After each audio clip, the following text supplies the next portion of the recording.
Hello and welcome back to Interpack TV, coming to you live from Düsseldorf, the global hotspot for the packaging and processing industry in these days. I'm Matthias Laux, and over the next minutes we'll be talking about the ideas, innovations and people shaping the future of packaging. Let's get started. And talking about great ideas, we have to talk about Schneider Electric, I think. Schneider Electric is showcasing at the Interpack 2026 in Düsseldorf the latest innovations for the next generation of flexible and intelligent packaging technologies. And I am delighted to welcome Mr. Neil Smith from Schneider Electric. He is CPG Segment President. CPG, I think, stands for Consumer Packaging Goods. That's correct. Right. And I'm delighted to welcome Mr. Jochen Weiland. He's Vice President Motion Control. Yeah, thank you, Matthias. Yeah, so thank you, Jochen. Thank you, Neil, for joining us here today. But before we dive into the solution, I think let's discuss some of the challenges we are seeing. Schneider's latest statistically representative industrial AI survey paints a stark picture for CPG manufacturers in Germany, right? Austria and Switzerland too. What is the strongest signal coming out of this data, Neil? So thank you, Matthias. Perhaps start, so the survey covered around 1,400 executives around the world. Okay. So huge number. There's a big number. So a lot of insights that were provided. One of the strongest respondents was actually the DACH zone. And one of the perhaps surprising facts which we realized was the significant amount of manufacturing value that is being lost in the DACH zone. So the consensus around the DACH region was that the respondents see about 12% revenue or manufacturing loss as a result of, I suppose, against the potential. So what they're performing against their potential capacities. Okay. So this is typically downtime, waste, so scrappage, and of course these micro delays that we would talk about, typically around operational equipment effectiveness. What's interesting also is this looks to the future. So this is the situation today. So we would see a suboptimal system, but it's actually looking worse as we project to the future. Now, I think when you look at, say, the DACH region and particularly perhaps Germany, you see a lot of existing factories. So we see a large install base, operating facilities that long traditional, and a very traditional approach, I think, which is, I would say, particularly for Germany, is stood Germany in long standing, but maybe it's time to look at changes. So over the next 5 years, we see this projection to double. So we're seeing about a quarter of capacity not being delivered against. So roughly we say 26%, 25% loss of efficiency. Now also when we look at it and sort of dive into some of the details, we see that traditionally labor costs, particularly in a mature market or what Western market like we see in DACH, labor cost is a significant part of the products that our customers are producing. When we look at the data now, we also see that the inefficiencies, so the losses, the waste, downtime, and I would say operational problems are now costing as much as the labor. So this starts to become a significant component. Now, automation's been a part of the labor equation for a long time. But now we need to start looking at how do we address this, it's no longer an operational problem, it's perhaps a competitive crisis that we see. So we see it also that perhaps following cost of manufacturing, and I would say maybe some of the install base, we see it does vary a little bit between regions. We'd expect Switzerland to be facing the most headwind, high cost place to manufacture. No surprise there. No, not surprised. But interesting, Germany has very strong projections about AI adoption, so how AI can actually help use on operational use cases to help address some of these issues. So, but generally, I would say there's nothing particularly unique other than perhaps the magnitude of the problems we see for DACH. The spectrum of the problems are very consistent around the world. I see. Okay. Thank you. Jochen, while AI-enabled industrial automation solutions emerge, the DACH CPG manufacturers survey shows strong ambition around industrial AI, right? That's true, yeah. Yet limited results today. So where's this disconnect? Yeah, it's a very good question, in fact, Matthias. When we look to the AI today, and we are showcasing here on Interpack during this week, we are showcasing with our software solutions, and I name here EcoStruxure Machine Expert, how we are integrating AI into a software environment to allow our customers to generate engineering efficiency through AI code generation, for example, but also documentation and test cases and so on can be further evaluated and further increased with AI. And then if you combine that with digital twinning, for example, for simulation, emulation, and virtual commissioning, you are capable to reduce time to market for our machine builders by up to 50%. Now, you say, yeah, but where we see now the adoption in the market yet, and it's clear we have today a disconnect between the ambition on the one side and the current adoption on the other side. And this disconnect is coming from the fact that you need a little bit of a base to take the full leverage of what the AI can bring.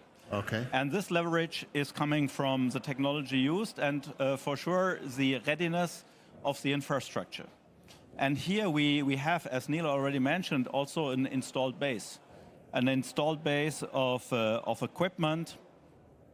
And here we see that despite the fact that the companies are believing in the transformational approach of AI, here more than 77% are believing in that by 2030. We have today only 2% where AI is a base for decision making. Why? Because it's used as a spot somewhere. It is not rolled out end to end. It is used as pilots, as test cases. So a kind of but not as a whole system, not as a whole system. So it's tested, it's piloted, but not seen as a whole system. And here, this is a barrier that needs to be overcome. Now, one can say, okay, but you know, we need to change our equipment and stuff like that, which is not necessarily the case. When we are looking to that, we can improve the return on invest by implementing AI from today, which is around 14% in the DACH zone, to over 45% by using newer automation technologies. And we as Schneider Electric, we have introduced what is called the EcoStruxure Automation Expert, which is an open software-defined automation system, which is allowing to orchestrate existing equipment, but also updating and migrating stepwise into a new world in a much faster way than before. We are speaking here days, weeks, versus probably months in our today's world. And by that, we can leverage already the potential that new systems are bringing stepwise, even into an installed base. And I think this is a step to go. And this will then leverage the potential of AI in the overall industry in the DACH zone. So it's really worth, right, to make the step. So there are huge numbers. There are huge numbers, for sure. And this is where we still need to move forward. I mean, AI is still considered as being at the beginning, but even where we are today now, and the changes will go very, very fast. Honestly, we see how fast the AI is evolving. We will see that the efficiency I can create by using AI and overcome also what Neil was saying, workforce issues and stuff like that, the potential, I think we are still not seeing it even today. Okay. But just to get one thing clear, if the technology is ready, so what's actually blocking industrial AI at scale in the DACH region, from your point of view? Yeah, so coming back to the survey that we ran, so kind of make this a little bit more objective rather than just a vendor. This is our customers saying that the problems are structural. So there's a human element to it, and you know, there's a human adoption aspect to it. The one thing that is there's consensus around is it's not a technology problem. So we have AI, we have real AI use cases. You talked about open software-defined automation as a concept, and I think what's important also here is not just about the AI. This is also about how do you integrate AI close the action loop, so you're getting the insight and then executing. So that can have human in the loop or human out of the loop. Okay. So the human element is actually quite important to it. But if I look at what is the #1 blocker for the DAC zone, about half of the manufacturers talk about lack of contextualized data. Okay. So this is, if you have poor quality data, you have poor quality outcomes. I didn't use my Australian version of that because we're on live radio, TV. We all understood. But hopefully you get my message. This is the serious problem. So how do you actually then go about using the data you have? So, and actually extracting value out of it. The big issue in Germany is actually probably even greater. This is really reflective of perhaps what we would call brownfield. So these are existing facilities. There are siloed machines or a mixed fleet of technologies. So how do you have data, but how do you bring that into a single data platform? How do you provide contextualization around it? No one's going to thank you for having to say, solutions to replace the entire automation platform or rip out everything and replace it with new. So we have to find ways of adding value to what we have today. Okay. The second, so I sort of touched on this, so the second topic is really this legacy systems. Then we also have the human element around skills gaps. So that could be AI or data science. Again, make it more regional. Switzerland is perhaps the biggest area, surprisingly, that we see the biggest concern over the skills. Germany, not so much so much of an issue here. So to tackle these barriers, it's important to get the sequencing right. What you just described with Jochen was really this so-called pilot purgatory. So we're seeing board pressure from our customers coming down to plant managers who are being told to deploy AI. We want to see AI use cases. So everybody is focusing on the artificial intelligence, not the scalability. So how do you bring scalability? You have to put the infrastructure in place. So this is really about starting with your automation platforms and also your information management system. So how do you bring those two worlds together? Then you can start to look at AI use cases, and then you can start to deploy at scale. I see. Okay. So Jochen, is it also your point of view? So what should manufacturers do now? Yeah, I mean, Matthias, as said by Neil, and also mentioned already by you, we are talking on a system approach at the end of the day, okay? And this is a mindset shift that we need to implement, and that needs to come not only from the machine builders. I mean, they are drivers for sure for this, but also the end users, the users of all the machines and the technology, they need to drive in this direction as well from a mind shift situation to drive the next generation of industrial processes. And this is exactly where we need to start from the infrastructure, as mentioned by Neil. We need to have contextual data, we need to have open automation solutions, which is allowing to exchange real-time data through across a system that is implemented in a factory. Now you would say, okay, probably is a good idea, but the investment will be very high. I will have to exchange all my equipment that I have. And no, this is not the case, in fact. When you are using two things, first of all, with the open automation systems that we are providing as Schneider Electric, you can orchestrate existing equipment with new equipment, but on the same technology base. So you have a foundation built which can be used and which is a basis which is allowing AI to work with the data that the system is generating. Today, AI is used on a very high level, typically in fragmented systems, getting information from different places, but not in the same format, not in the same structure. And this makes it very complicated at the end to drive the right decisions towards optimization of manufacturing and reducing the losses. I mean, we have heard the losses can go up over 30% by 2030 if we are not acting now.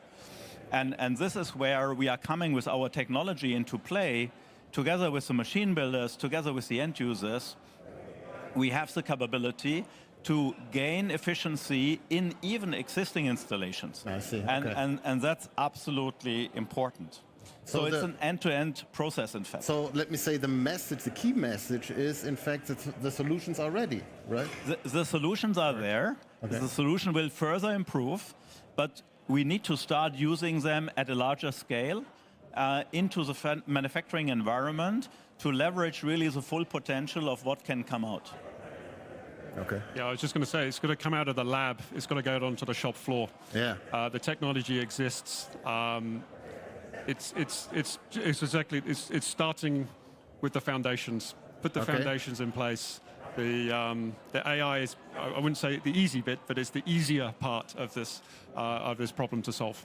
Yeah, and then Neil, we have shown as the World Economic Forum, together with other companies, a Lighthouse OS system, also to harmonize here across different companies. Yeah. And in Schneider Electric, we are using today 9 of these Lighthouse factories already to test, to experience, but also to bring back the experience that we do into the system and supply it to the others, so that we are overall increasing and accelerating the introduction and improvement of the efficiency in manufacturing. Yeah, so I'm sorry if I could just jump. I'm smiling because I think this is one of the things that makes Schneider unique. We own our own factories, we own our own supply chain. So when we talk to our customers, even in consumer packaged goods, we're more of a discrete manufacturer, but our experience is directly relatable. So one of the most satisfying and most enjoyable experiences I have is taking our customers to show how we deploy technology. So to have things like the World Economic Forum validation of our factories is a nice cherry on the cake. And so, we're a French organization, so this is us drinking our own champagne. So, we are very proud of what we've managed to achieve with our own facilities and very happy to share. And of course, this could be a tipping point for the change of the mindset, right? So when you see let's say the technical solution in action, this could become, for the mindset, very important. Yeah, and our own experience can also help our customers to work on this mindset change, because at the end of the day, I mean, we are also having started from a certain point, and we needed to take our people, our staff, our plant managers with us on this journey. And it's very important to also reduce these entry barriers, because at the end of the day, what we are doing with artificial intelligence, for example, is not contradictory to helping our people to grow and to move forward. Of course, right. But you're kind of ambassador here, right, at the Interpack 2006 for the AI topic, or how do you feel? Yes, it's not just AI. I mean, we are here for the whole topic around the machine automation. AI is a cornerstone. I mean, you have motion technologies, we have robotics, we have all mechatronics and stuff like that. But at the end of the day, the software is a key cornerstone, which AI is a key driver at the moment for gaining efficiency and leveraging the potential that is still there and reducing the losses in manufacturing that are existing today. And this is where we are clearly ambassadors for us, Schneider Electric, but also for our industry as a whole. As ambassadors, you did a great job. Thank you very much. Thank you very much, Jochen. Thank you very much, Neil, for joining us today. And it's a wrap from Schneider Electric. It's a wrap from Interpack here. Thank you to my guests and our guests and partners for sharing their experience and expertise, of course. And from all of us here, thanks for watching, and we'll see you again soon. Thank you very much.